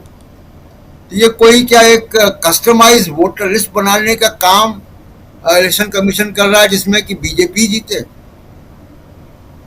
यानी एक ऐसा सिक्का बना रहा है जिसमें कि चित्त और पट दोनों एक ही है। किसी भी तरफ सिक्का गिरे वो एक ही तस्वीर आएगी। ये काम इलेक्शन कमीशन कर रहा है। और जैसा मैं पहले कह चुका हूँ राजीव जी, एक फेल्ड प्रोजेक्ट है बिहार का SIR, एक बुरी तरीके से फेल्ड प्रोजेक्ट है, सुप्रीम कोर्ट की निगरानी में है। उस फेल्ड प्रोजेक्ट को आप अगर नेशनल लेवल पे करना चाह रहे हैं और कोई रोक टोक नहीं है, कोई जवाबदेही नहीं है, न संविधान के प्रति, न कानून के प्रति, न लोकतंत्र के प्रति, न सुप्रीम कोर्ट के प्रति, न संसद के प्रति, तो ये क्या यहाँ पे एक नेपाल खड़ा करने की कोशिश कर रहा चुनाव आयोग? जी, बहुत गंभीर सवाल है। ये बहुत गंभीर है। जरा जी आप कुछ बोल रहे हैं, जोड़िए प्लीज। इस गंभीर सवाल को संवैधानिक संस्थाओं को उतनी गंभीरता से लेना चाहिए। जी रीमा जी कुछ जोड़ना चाह रहे हैं इसमें? रीमा जी। यस रवि जी, मैं इसमें एक बात बोलना चाहूंगी। ये जो परिस्थिति है अभी, निर्वाचन आयुक्त ने जो सुप्रीम कोर्ट को जैसे चैलेंज दिया है कि हाँ आप क्या कर लोगे, हम पूरा देश में अभी SIR करेंगे, ये जैसा हो गया। अभी इस बारे में मैं एक बार बोलूं, आसाम का इलेक्शन है 2026 में, वो एक बहुत बड़ा टारगेट है बिहार के बाद आसाम की, क्योंकि आसाम में ऑलरेडी बुलडोजर पॉलिटिक्स चल रहे हैं, रोज बुलडोजर चल रहे हैं, जहाँ पे मुसलमान का निवासी है, बहुत सालों से है। जो भी हो, बांग्लादेशी को हटाओ, हम लोग को तो चाहिए बांग्लादेशी हटाओ, लेकिन उसमें डिटेक्ट करो, पहले डिटेक्ट करके तुम लोग कितना डिपोर्ट किया है वो भी करो। लेकिन खाली इलेक्शन से पहले वोटर लिस्ट को एकदम से आप SIR करके हजार लाखों का वोटर को गुम कर देना, ये कहाँ का है? क्योंकि उसी वोटर के जरिए आज आप प्राइम मिनिस्टर बने हो जी, उसी वोटर के जरिए आज नीतीश कुमार जी PM है, हिमंता बिस्वा शर्मा CM है। अभी आप लोग CM होने के बाद अभी फिर उन लोग को हटा के नया वोटर लिस्ट बनाओगे। कौन सा क्या है, एक नाम 10 जगह में हो सकता है, कहाँ क्या होगा, ये कितना जोड़ेगा नाम, कितना हजार लाखों के तादाद में आप लोग नाम जोड़ेगा, वो आप लोग जानोगे। लेकिन ये चैलेंज ये बंद नहीं होगा तो नहीं चलेगा। हम गणतांत्रिक देश है, ये लोकतांत्रिक देश है, हम लोग तो उम्मीद है सुप्रीम कोर्ट में, सुप्रीम कोर्ट जरूर इस बात को सीरियसली लेंगे और हित के लिए, लोकतंत्र बचाने के लिए, हित के लिए जरूर काम करेगा। ये असम का इलेक्शन के ये जो पूरा देश का बात कर रहे हैं अभी इलेक्शन कमीशन ने, क्योंकि ये बीजेपी गवर्नमेंट है असम में, उसको भी टारगेट कर रहे हैं, वहीं पे एसआईआर चलाएगा। एनआरसी का तो कोई पता नहीं, एनआरसी कहाँ गया, क्या हुआ है, कितना वोटर विदेशी का नाम काट गया है, कितना विदेशी को रिपोर्ट किया है सेना से, कोई बात नहीं, उसका तो गुम हो गया। अभी ये एफआईआर के जरिए अभी लोगों को टॉर्चर करने का जो प्लान कर रहे हैं और जो फिर गद्दी बचाने का प्लान कर रहे हैं, इसको ये सब को मोहर लगाने के लिए कोशिश कर रहे हैं पूरा देश को एफआईआर करने के लिए। और हम लोग का आम जनता को खाली उम्मीद है सुप्रीम कोर्ट के ओर, सुप्रीम कोर्ट क्या कहेंगे, और सुप्रीम कोर्ट जरूर हम लोग जस्टिस के ऊपर, जुडिशियल के ऊपर हमका बिलीफ है और न्यायालय का हम लोग को बहुत ट्रस्ट करती हो। इसीलिए आम जनता अभी देख रहे हैं सुप्रीम कोर्ट के ओर, सुप्रीम कोर्ट जरूर अच्छा ही कुछ करेगा और ये उम्मीद तो होना ही चाहिए। और इसके साथ में मणिपुर वाला भी बात थोड़ा सा ला सकते हो क्या? हाँ बिल्कुल बिल्कुल बिल्कुल बिल्कुल जी। हाँ, मणिपुर का ये जो इशू है, जो कुकी और मेटे का जो एक क्रिश्चियन एरिया और एक मेटी का जो हिंदू, हाँ, पहले ये लोग का जो गैप बना दिया, ये तो गैप बनाया पहले 2022 में जो इलेक्शन है, इलेक्शन से पहले कुकी जो एक्सट्रीमिस्ट ग्रुप था उन लोग के साथ साठगांठ किया है। राम माधव ये आरएसएस का नेता था तब, राम माधव जी और ये हिमंत बिस्वा शर्मा ने, और कुकी लीडर के साथ जो साठगांठ करके बीरेंद्र सिंह का गवर्नमेंट लाया था, बीजेपी गवर्नमेंट लाया था पावर में, इस बात को खुलासा किया था सिर्फ खुद मत ये कुकी ग्रुप ने, कुकी का जो एक्सट्रीमिस्ट ग्रुप है, उन लोगों को एक बड़ा सा लेटर लाओ, बहुत पेज का लेटर एक होम मिनिस्टर को भी भेजा था वायलेंस का टाइम में। और ये सब इसीलिए ये लोग अभी जाके कुकी को फिर संभालने का कोशिश कर रहे हैं नरेंद्र मोदी। मैं ये सोचती हूँ, मैं जो एनालिसिस कर रही हूँ, अभी सुरसनपुर में गया है, कुकी को शांत करे पहले, उसके बाद हम लोग का मेटी तो हम लोग का हिंदू है, अपना है, ये सोच रहे हैं, लेकिन वो गलत सोच रहे हैं। दोनों कम्युनिटी को बीच में जब शांति बर्ता नहीं करेंगे, शांति का पहल नहीं करेंगे, ये पैकेज जितना भी पैकेज आप दो, ये पैकेज आपका काम है, आप काम कर रहे हो, जो ये देना पड़ेगा उसको। आप बहुत वाजिब आपने प्रश्न, यहाँ पे आपने एक बात बहुत इंपॉर्टेंट कही है कि जो मैतेई हैं वो दरअसल हुआ ये है कि मैतेई का संघीकरण हो गया है, मैतेई का संघीकरण हो गया है। आप इम्फाल एयरपोर्ट पे मुझे एक बच्ची मिली और वो पढ़ती है, वहां ग्रेजुएशन कर रही है, और उससे जब मैंने ऐसी बात की, वो और उसी की मम्मी की दुकान है वहां पे, और मम्मी जब घर जाती है तो वो कॉलेज से सीधे आ जाती है और वहां पर वो सेल्स गर्ल के रूप में वो रहती है। उससे मैंने बात की तो उसने साफ साफ कहा कि मैं मैतेई हूं, और उसके बाद वो जब मोदी भक्ति और फिर बाकी भक्ति में आई तो मैं समझ गया कि क्या चल रहा है। और लेकिन सबसे पहले मैं मैतेई हूं, ये जो बात है ना, ये फिर वहां पे आप जो बात कह रही हैं, ये मणिपुर को दो हिस्से में ये बात बांट देती है। मैं कुकी हूं, मैं मैतेई हूं, और उसके बाद फिर जैसे आप कह रही हैं हिंदू हूं और क्रिश्चियन हूं, फिर यहां बात आती है। और जब हिंदू हो तो यहां बीजेपी के कितने नेता, संबित पात्रा जी पिछले 2 साल से लगे हुए हैं, आपको पता होगा, वही डेरा डाले हुए हैं, वहीं पे कैसे हिंदूकरण किया जाए जो लोग हैं। खैर, लेकिन बहुत इंपॉर्टेंट बातें हैं, इन बातों को हम और भी आगे चर्चा में लेके आएंगे, चर्चा करेंगे। हमारे साथ जुड़ गई हैं नेहा शुक्ला जी। नेहा जी, आपका स्वागत है इस कार्यक्रम में। और जल्दी से पहले मुकेश जी, लेकिन आपके पास आना चाहता हूं। मुकेश जी, हम बीच बीच में उधर जा रहे हैं और बहुत इंपॉर्टेंट है, रीमा जी चूंकि उस एरिया को, उस क्षेत्र को, नॉर्थ ईस्ट को बहुत अच्छी तरह से जानती हैं, तो इसलिए इनके जरिए हम बहुत कुछ समझ रहे हैं।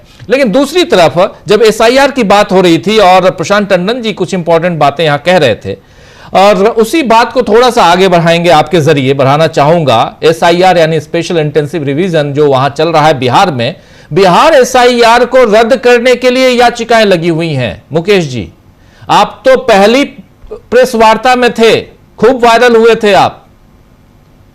चेहरा जिन साथियों ने नहीं देखा हो देख लो, यही मुकेश कुमार जी हैं जिनकी तस्वीर उस दिन इतनी वायरल हुई, इन्होंने ऐसा सवाल पूछ दिया ज्ञानेश गुप्ता जी से कि ज्ञानेश गुप्ता जी पानी खोजने लगे थे। तो ज्ञानेश कुमार गुप्ता जानते होंगे, चीफ इलेक्शन कमिश्नर हैं इस देश के, मुख्य चुनाव आयुक्त, और उन्होंने अपनी पहली मैडन जिसको कहते हैं प्रेस कॉन्फ्रेंस की थी विज्ञान भवन में, और वहां पर मुकेश जी थे और मुकेश जी ने थोड़ा सा सवाल पूछ दिया, थोड़ा समझा दिया, परेशानी में आ गए। लेकिन सवाल और समझाना दोनों से इतर सुप्रीम कोर्ट में यह चुनाव आयोग अपने आप को क्या समझ रहा है? मुकेश जी, कोर्ट है इसलिए मैं ये सवाल कर रहा हूं कि अपने आप को क्या समझ रहा है, क्योंकि रद्द करवाने गए हैं और आप कल हलफनामा दे दिए कि हम तो 1 तारीख से यानी अक्टूबर के महीने से पूरे देश में लागू करने जा रहे हैं। जी, आप रद्द करने की बात तो अलग रखिए, क्योंकि अब जो सुनवाई हो रही है, अब अगली सुनवाई जो कल होगी, परसों होगी, वो सुनवाई सोमवार को, वो सुनवाई होगी रद्द करने के इशू पे जो बिहार में चल रहा है। देखिए राजीव, 2-3 बातें इसमें आपस में जुड़ी हुई हैं, और जब से ये चुनाव आयोग आया है, इससे पहले राजीव जी भी थे आपके हमनाम, उन तमाम लोगों की लीलाएं हम देख रहे हैं। मेरे साथ एक इत्तेफाक से ऐसी चीज हुई जो दर्शकों के लिए शायद कुछ इंटरेस्टिंग हो। मैं चुनाव आयोग को शेषन साहब के आखिरी दिनों से, आखिरी समय से मैंने उसको कवर किया, और 10 साल पहले तक मैंने कवर किया, जब तक मैं बहुत एक्टिवली रिपोर्टिंग कर रहा था। और मैंने ये पाया है कि ये लोग, ये डिस्पेंसेशन, राजीव कुमार का राज भी और ज्ञानेंद्र गुप्ता का राज, ये निहायत ही मैं क्या कहूं, शरारती लोग हैं। ये बुद्धू और बेवकूफ नहीं है। ये सिविल सर्वेंट रहे हैं, सेक्रेटरी लेवल तक पहुंचे हैं, उसके बाद इनका सिलेक्शन हुआ है इलेक्शन कमिश्नर के रूप में। ये राजनीति समझते हैं, ये ब्यूरोक्रेसी समझते हैं, ये सुप्रीम कोर्ट क्या है ये समझते हैं, ये पार्लियामेंट क्या है ये समझते हैं। दो नो ईच एंड एवरीथिंग। और जो कुछ ये कर रहे हैं, ये जानबूझ करके धूर्तता कर रहे हैं, मूर्खता कर रहे हैं, इस देश के डेमोक्रेसी को एक तरीके से कहिए आप उसके नीचे दीमक लगा रहे हैं। मैं इस बात को लेकर के बहुत उद्वेलित हूं, बहुत चिंतन किया मैंने, बहुत सोचने समझने की कोशिश की कि भाई after all rule of law क्या है, कॉन्स्टिट्यूशन क्या है। कॉन्स्टिट्यूशन में लोगों का जो क्षेत्राधिकार बटा हुआ है कि तुम्हारी ये जिम्मेदारी है, तुम्हें ये अधिकार दिए गए, तुम्हारी ये जिम्मेदारी, तुम्हें ये अधिकार दिए गए, ऐसे ही करके एक स्कीम ऑफ थॉट है जिससे कि डेमोक्रेसी बनती है। और धीरे धीरे क्या किया आपने, सबको जो है वो सत्यानाश कर दिया। अब आप देखिए चुनाव आयोग की किस बात को लेकर के बहुत हंसी हुई। 1 लाख आदमी वहां पर, जो राहुल गांधी ने जिस बात को रिवील किया कि 1 लाख आदमी की हम जांच नहीं कर सकते। अरे भैया, एक आदमी करना है क्या, पूरा पैराफर्नालिया राज्य का वहां लगा दो, जांच हो जाएगी। ऐसी वो कौन बड़ी भारी चीज है, 1 लाख क्या। उसी तरीके से राजीव कुमार को याद कीजिए, वो जुमला उनका याद ही रहेगा, 3600 साल लगेंगे वीडियो देखने में। अरे तुम्हारा मतलब मूर्खता की हद है भाई, एक ही व्यक्ति को देखना है क्या। एक सिस्टम है चीजों को करने का। तुम अकेले क्या, एक चुनाव आयोग बैठकर के पूरे देश के लोगों का मतदाता सूची बना रहा है, अकेला कर रहा है वो ये काम। एक सिस्टम है, एक स्ट्रक्चर है चीजों को करने का। और इस तरह के लोग जब ये बातें करते हैं, और किस चीज से मोटिवेटेड है, इस्तीफा देना, वो आपको जो है वो एफिडेविट देना होगा, ये बातें लोग भूलेंगे नहीं राजीव जी, आज से 10 साल बाद भी याद रखी जाएंगी। ये बातें सब पब्लिक डोमेन में है। इनको हलफनामा देना होगा, उनको नहीं देना होगा, लीगली देना है कि नहीं देना है, ईडी के दूसरे जो है चुनाव आयुक्त बता रहे हैं साहब उसकी कोई आवश्यकता नहीं है। अरे सीधी सिंपल सी बात किया, किसी आदमी ने आपसे कोई शिकायत की, कोई एनोमली की बात की, आप बोलिए कॉन्स्टिट्यूशन पद पे बैठे हैं कि हम साहब उसकी जांच कराते हैं। बाकी आप जांच में जो बेईमानी चाहे करना चाहे कीजिए, करेंगे ही, लोग करते ही है। ऐसा थोड़ी है कि पहले की सरकारों के जमाने में घपले घोटाले बेईमानियां नहीं हुई है, वही है। लेकिन किस तरह से जब आप सामने चीजें आती हैं तो आंख से देख के मक्खी नहीं निकली जाती। उस तरह का पाप नहीं करना चाहिए चुनाव आयोग को, और वही करती सुप्रीम कोर्ट कर रहा है, लंबे अरसे से कर रहा है। मैं आपसे कहूं पूरी विनम्रता के साथ, पूरे आदर के साथ कह रहा हूं, 2 महीना लग गया आपको यह डिसाइड करने में कि हां साहब आधार को माना जाना चाहिए। पहली चीज, आपको अर्जेंसी नहीं दिख रही क्या? जब से मामला है पहले दिन से आपको दिख रहा है कि आपके सामने इशू क्या है। अब आप दिखा रहे हैं बड़ा लीनियंट बनने की, हाँ जब चुनाव आयोग को बड़ा सुन रहे हैं, इनको भी सुन रहे हैं, उनको भी सुन रहे हैं, उनको भी सुन रहे हैं। और चुनाव आयोग की ठीकता देखिए, आप बहुत बार इशारे से कह रहे हैं, इशारा नहीं तैयार है वो। एक चीज इसी से जुड़ी हुई दूसरी चीज देखिए कि आपसे अगर जो स्टेक होल्डर्स हैं, जो पॉलिटिकल पार्टियां हैं, वो आपसे अगर मशीन डाटा मांग रही है तो क्या गलत चीज मांग रही है और क्यों नहीं दे सकते आप? उसमें कौन सी कॉन्फिडेंशियलिटी है? सिवाय धूर्तता करने के, सिवाय मूर्ख बनाने के, सिवाय किसी और के एजेंडा को सर्व करने का और तो कुछ नहीं हो सकता इसका मतलब। तो ये जो तरीका है, और ये इंस्टीट्यूशन, देखिए एक बात ध्यान रखिएगा, जब इंस्टीट्यूशन ब्रेक डाउन होता है तो उसकी बहुत भारी कीमत चुकानी पड़ती है। अभी अभी नेपाल में हमने देखा है, बगल में बांग्लादेश में भी देखा है। बांग्लादेश में चुनाव पे रिगिंग के आरोप लगे थे शेख हसीना पे। हमारे यहां जम्मू एंड कश्मीर में रिगिंग के आरोप लगे थे 87 में। क्या स्थिति हुई? हम जो है वो आतंकवाद के दलदल में घुस गए। कई बार लम्हों ने खता की थी, सदियों में सजा पाई वाली दशा होती है राजीव जी। ये मूर्खता नहीं करनी चाहिए समझदार लोगों को। बेईमानियां होंगी, पक्षपात होगा, आप किसी को चाहेंगे नहीं चाहेंगे, लेकिन उसके करने का सलीका होना चाहिए। बेईमानी करने का भी सलीका होना चाहिए। ऐसे ब्लैटेंटली हम ये SIR कराएंगे, अरे भाई SIR का क्या नियम है, क्या कायदा है? कोई किसी की कोई बात हमें सुननी नहीं, समझनी नहीं। कोई आदमी सेंसिबल बात नहीं कर रहा। वो 2.5 आदमी 3 आदमी जो वहां चुनाव आयोग में बैठे हैं वो सेंसिबल बात कर रहे हैं, उनकी पीठ पे हाथ रखे हुए उनके कुछ बीजेपी के सब जो है वो नेता लोग कर रहे हैं ऐसा। ये क्या तरीका है भाई? क्योंकि आप इसकी कीमत समझिए। अब देखिए, आप हमारे देश में जहां हम कहते हैं संविधान का राज है, जरा देखिए कि हमारा संविधान का राज कितना फ्रेजाइल है, कितना कमजोर है। इस देश में क्या आप किसी देश के किसी भी कोने में चले जाइए, एक FIR किसी व्यक्ति को, किसी नागरिक को लिखवानी है तो वहां से उसका चैलेंज शुरू होता है। उसको इंसाफ क्या मिलेगा? तो हम लोग देख ही रहे हैं हमारे देश की अदालतों में किसे इंसाफ मिल रहा है और कितना मिल रहा है, कैसा मिल रहा है। आज आपको मुझे उठा करके 5 साल के लिए कोई आदमी जेल में डाल देना, हमारी कोई सुनवाई है ना, हमारी बेल है ना कुछ है। ये तो हमारा कॉन्स्टिट्यूशन, हमारा स्ट्रक्चर है, ये हमारी लॉ एनफोर्सिंग मशीनरी है। कैसे आप किसी से कहेंगे कि यार संविधान की इज्जत करो, कानून की इज्जत करो, चुनाव आयोग की इज्जत करो, संसद की इज्जत करो, सुप्रीम कोर्ट की इज्जत करो?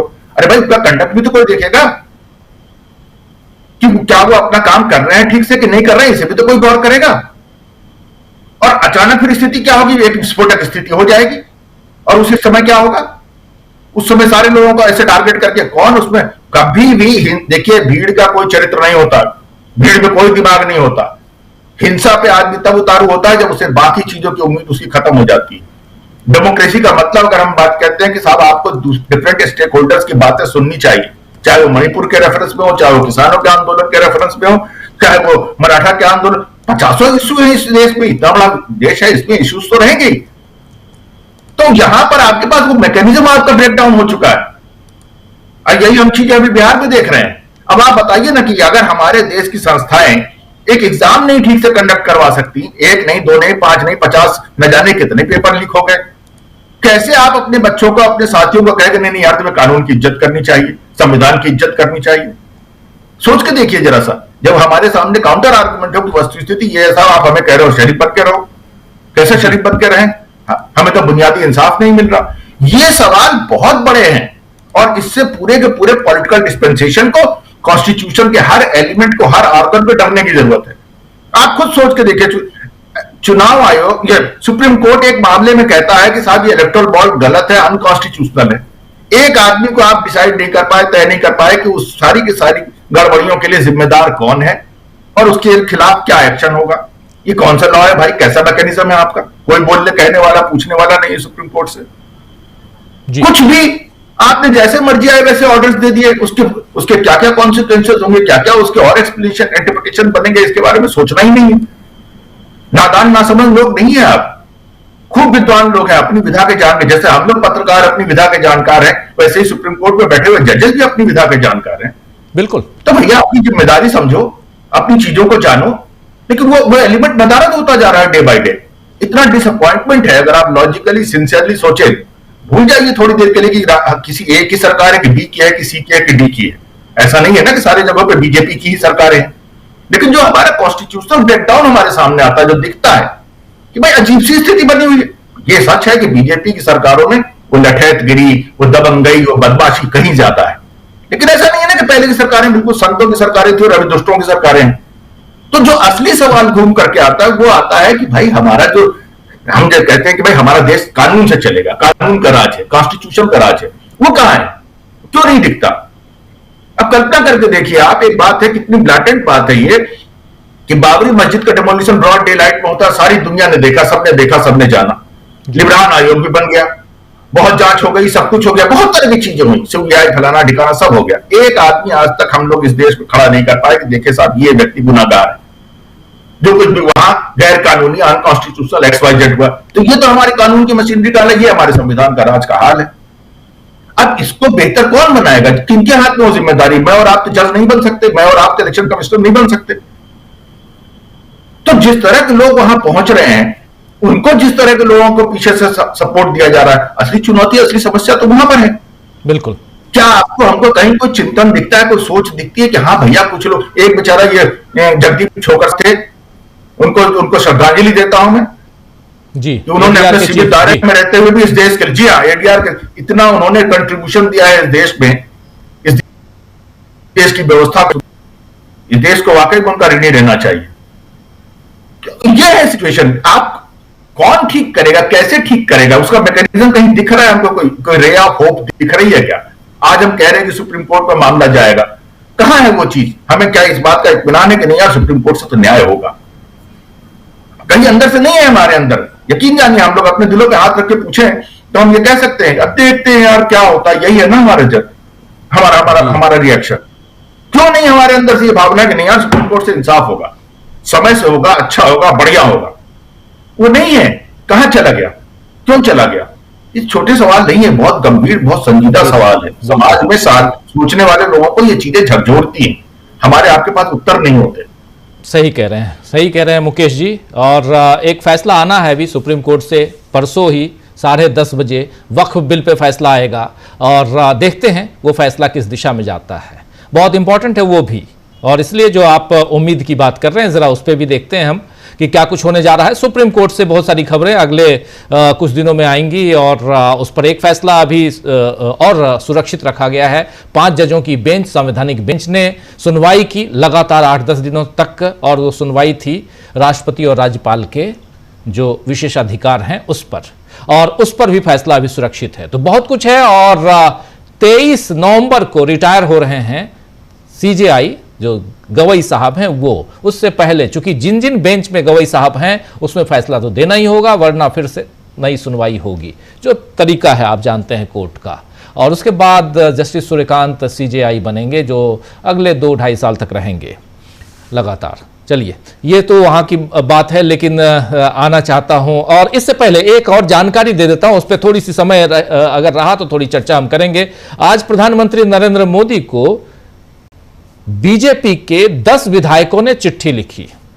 जो चिट्ठी ले आई स्क्रीन पे, और ये मणिपुर में, और चिट्ठी में जो सेपरेशन की डिमांड की गई है कुकी जो काउंसिल की तरफ से।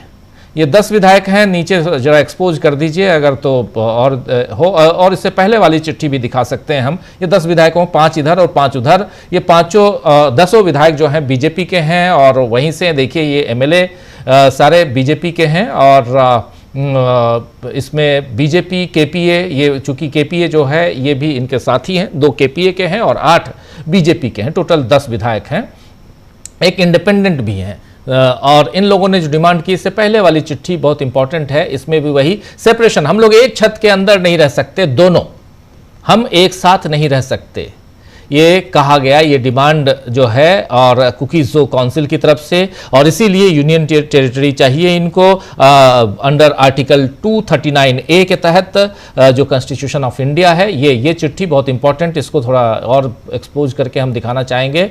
और यहाँ देखिए, ये इस चिट्ठी में साफ साफ जो कहा गया है वो यही कि पॉलिटिकल सॉल्यूशन को यहाँ पर जो हिंदुस्तान में, जो मणिपुर में है, उसका सॉल्यूशन ये बता रहे हैं कि क्या होना चाहिए। होना ये चाहिए, इनकी डिमांड है कि मणिपुर को 2 भाग में बांट दिया जाए।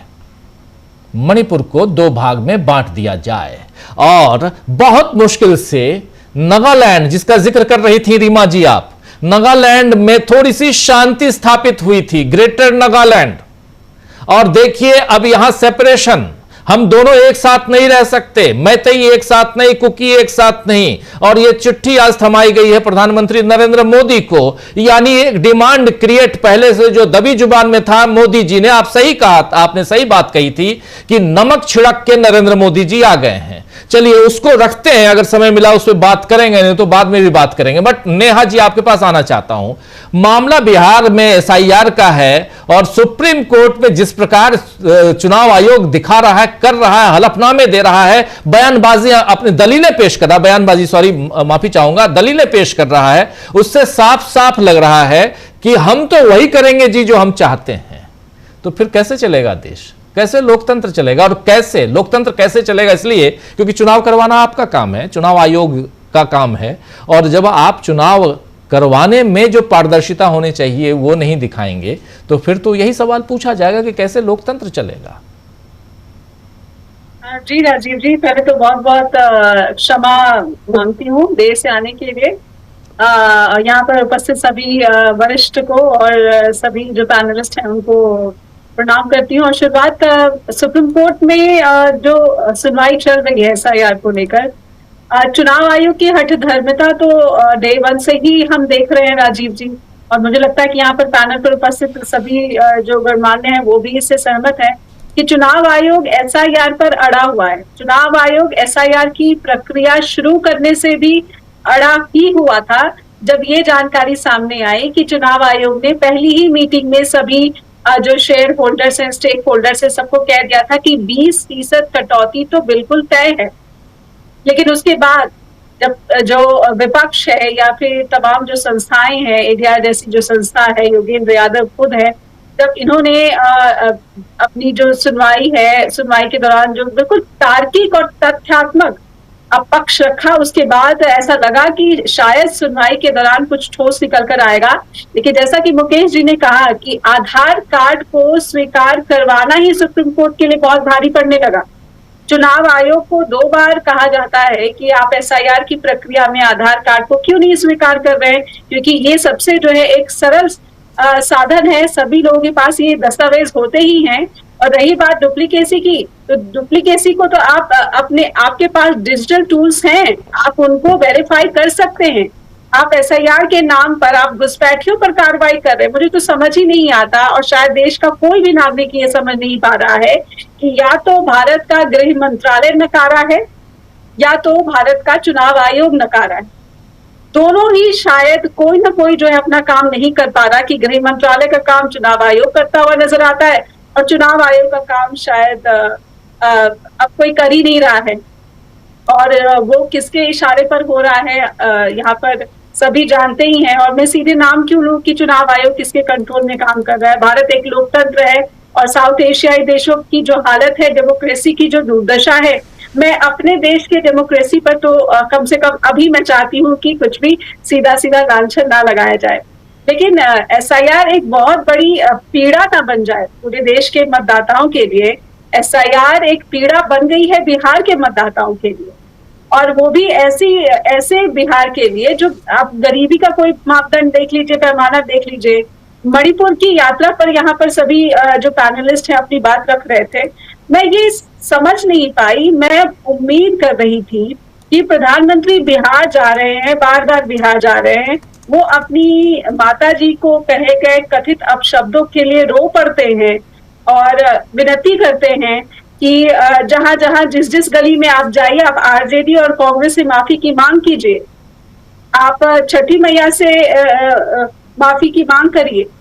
लेकिन मणिपुर जाते हैं, ऐसा मणिपुर जहां पर माताओं बहनों के साथ जिस तरीके का अत्याचार किया गया, हमारे माननीय प्रधानमंत्री 2 बूंद आंसू के नहीं छलका पाए।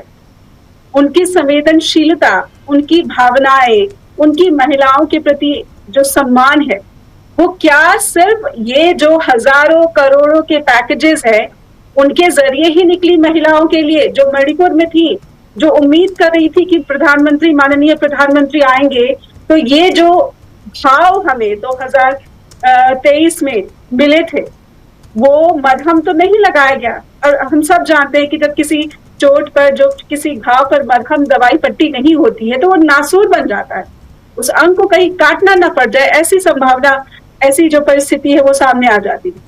उसके बावजूद प्रधानमंत्री मरहम पट्टी करते हुए नहीं नजर आते। उनके जो वीडियोज आ रहे हैं विक्टिम से मिलने के लिए, जो पीड़ित लोग हैं उनसे मिलने के लिए, उनका ऑडियो गायब रहता है। उनकी जो यात्रा सड़क मार्ग के जरिए हुई चुराचांदपुर पे, वहां पर कहा गया कि भारी स्वागत हो रहा है, लेकिन जब मैं तस्वीर थोड़ा सा करीब से देखती हूँ तो देखती हूँ कि शायद वो स्कूल के कोई स्टूडेंट्स लाइन से लगाकर कतार में खड़े हैं यूनिफॉर्म में। भारी बारिश हो रही थी, हेलीकॉप्टर नहीं मिल सका, रोड के जरिए जाना पड़ा और कहा जा रहा है कि भारी स्वागत हो रहा है प्रधानमंत्री नरेंद्र मोदी का।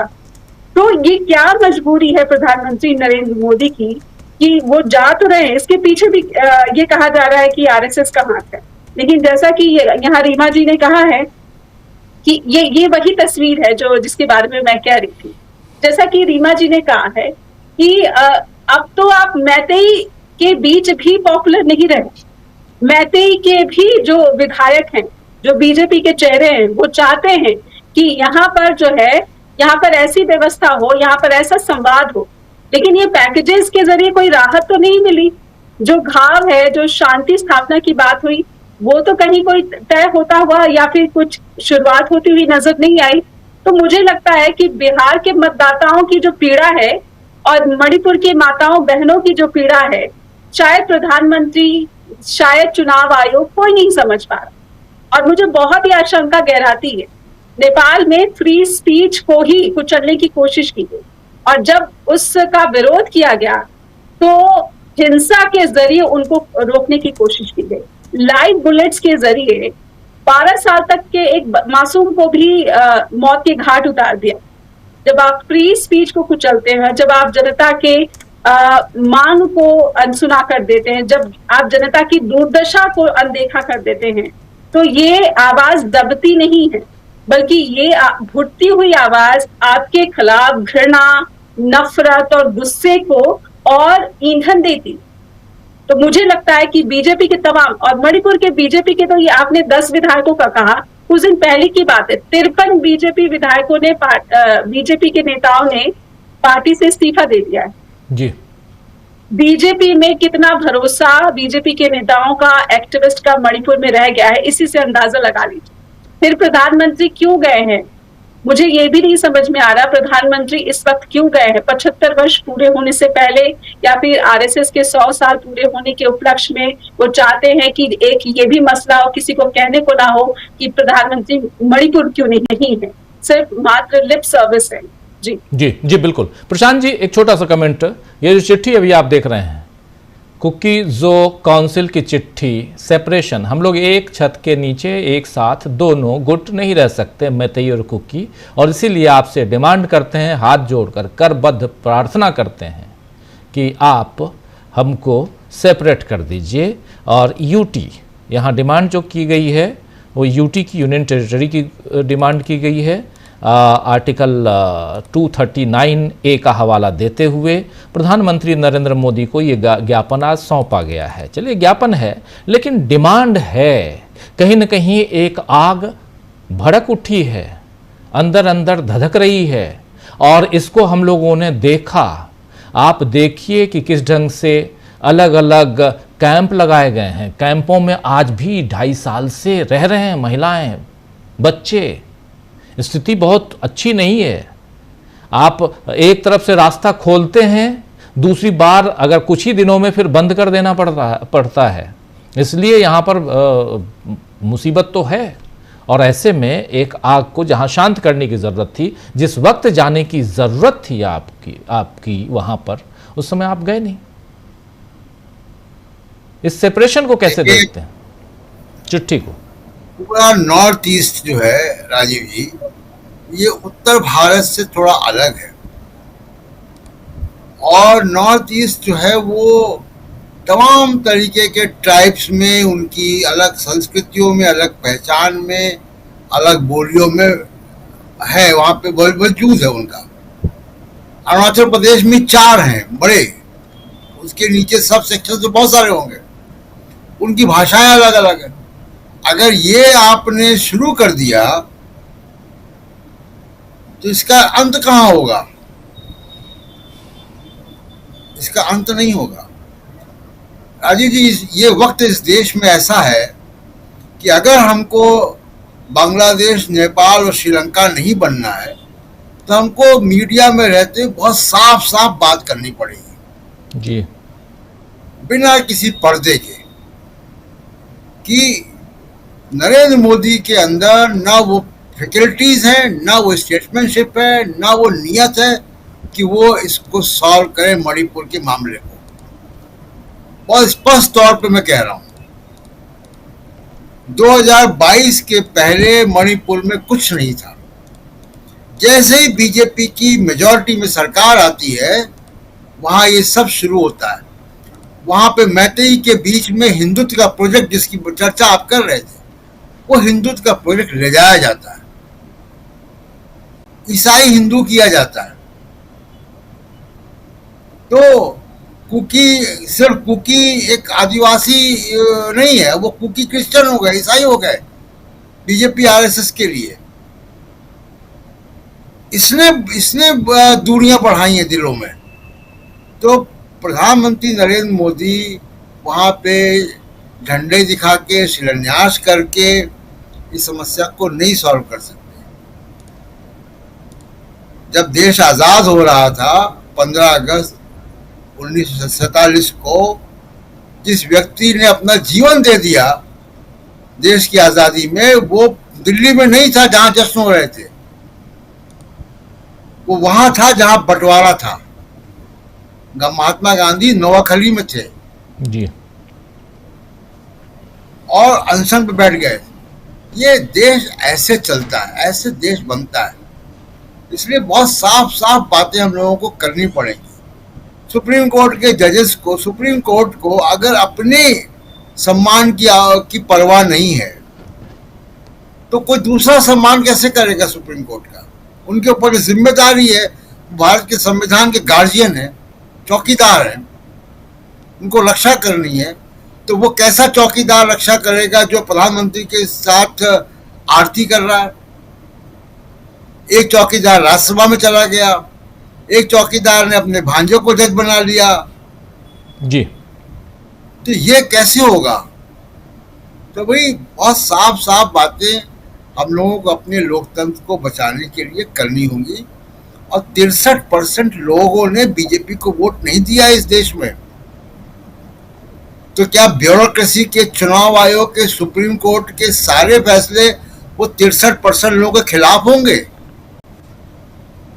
उनकी भावनाओं का कोई ख्याल नहीं रखा जाएगा? तो ये बहुत ही असामान्य समय है और इलेक्शन कमीशन बिल्कुल मनमानी कर रहा है।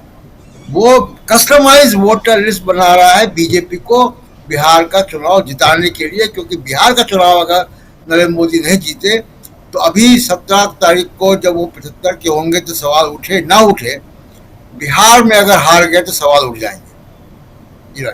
जी बिल्कुल, बिहार का चुनाव और उसके अलावा चूंकि ये तो मामला जो है वो एक आध दिन की खबर है, मणिपुर वाली खबर, नरेंद्र मोदी का आज जाना, ये आज की खबर है। कल से ये कल के अखबारों के हेडलाइन के लिए है, परसों से, क्योंकि जो कुछ चल रहा है पिछले 2.5 साल से मणिपुर में वो चल रहा है और उस पर जितनी रोक लगनी चाहिए थी नहीं लगी। वहां राष्ट्रपति शासन है, आप जानते हैं, सत्ता वहां बीजेपी की थी और क्या कुछ हुआ आप सबने देखा है।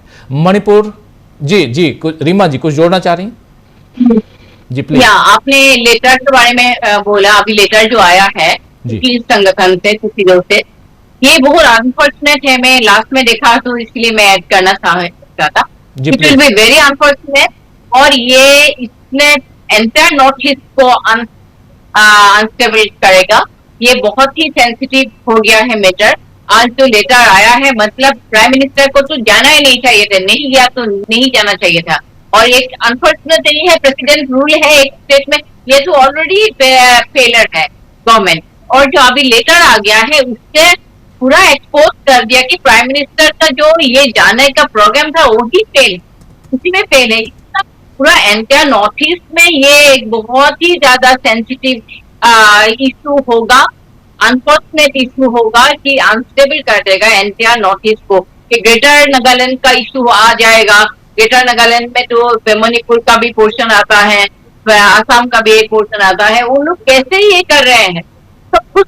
उन लोग अपील क्यों नहीं किया प्राइम मिनिस्टर का, जो ये स्पीच है एक अपील किया दोनों कम्युनिटी को, आओ हम लोग साथ बैठे शांति वार्ता करें, हम लोग सब कुछ मैटर सोल्व कर सके। ये नेगोशिएशन, ये शांति वार्ता क्यों नहीं किया, उल्टा एक लेटर ऐसे थाम दिया प्राइम मिनिस्टर को जो सेपरेट होने का एक कुकी, और जो क्रिश्चियनिटी डोमिनेटेड होगा। पहले जो एक साथ रहने वाला बात था, अभी वो एक रिलीजन का हिसाब से स्टेट होगा और जो रीजन होगा। ये बहुत अनफॉर्चुनेट है, मुझे सुन के डर लग गया है। आपका लेटर के बारे में मुझे अभी पता चला आपके जरिए, लेकिन मुझे सुन के मुझे बहुत ही दुख हुआ है, बहुत ही अनफॉर्चुनेट हार्ट ब्रेकिंग न्यूज है ये। जी बिल्कुल बिल्कुल, इस चीज की जी रीमा जी, क्योंकि ये इस चीज की दिक्कत जरूर थी, क्योंकि ग्रेटर नागालैंड की बात होती रही, इसके बाद अगर सेपरेशन की बात और ये डिमांड चल रही है तो अपने आप में आने वाले समय में कहीं ये आग और न भड़क उठे, और इसकी चिंता की जानी चाहिए और ये ठीक नहीं है। चलिए इस चर्चा को यहीं विराम देने की अनुमति चाहता हूं, क्योंकि बहुत कुछ हम लोग इस पे बातें कर चुके हैं, आगे भी करेंगे।